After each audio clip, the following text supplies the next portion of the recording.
Hello everyone, আজকে আমি বানাবো ক্রিস্পি ফ্রাইড চিকেন। এখানে আমি মুরগির লেগ পিস এবং থাই পিস ভালোভাবে কেটে নিয়েছি। এখন আমি মুরগিটি ম্যারিনেট করে নিব। ম্যারিনেট করতে আমি এখানে দিয়ে দিচ্ছি টক দই, লাল মরিচের গুঁড়া, জিরা গুঁড়া, আদা রসুন বাটা, সয়া সস এবং ধনিয়া গুঁড়া। সয়া সসে যেহেতু লবণ থাকে সেহেতু পরবর্তীতে লবণ আমি কম পরিমাণে দিব।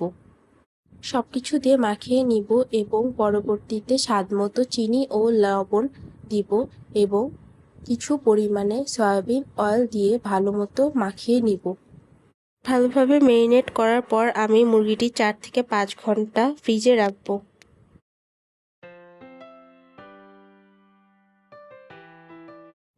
এখানে 3 কাপ ময়দা নিয়েছি, 1 কাপ কর্নফ্লাওয়ার নিয়েছি এবং কিছু পরিমাণের চালের গুঁড়া দিয়ে নিচ্ছি।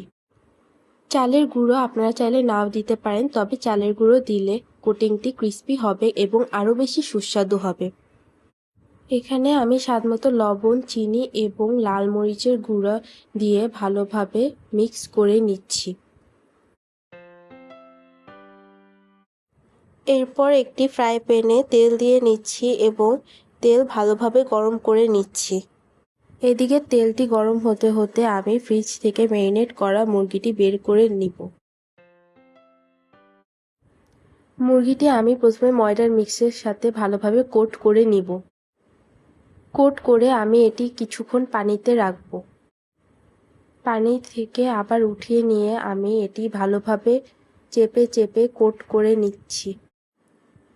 ভালোভাবে কোট করে নিয়ে এক্সট্রা ময়দাগুলো ঝেড়ে ফেলে দিব। এভাবে চিকেনের বাকি পিসগুলো আমি ময়দার মিক্সের সাথে ভালোভাবে কোট করে নিচ্ছি। চিকেন পিসগুলো ভালো করে কোট করে নেওয়া শেষ হলে আমি এগুলো গরম তেলে দিয়ে দিচ্ছি। মিডিয়াম আঁচে আমি চিকেনগুলো 4 থেকে 5 মিনিট করে প্রত্যেক পাশ ভেজে নিব।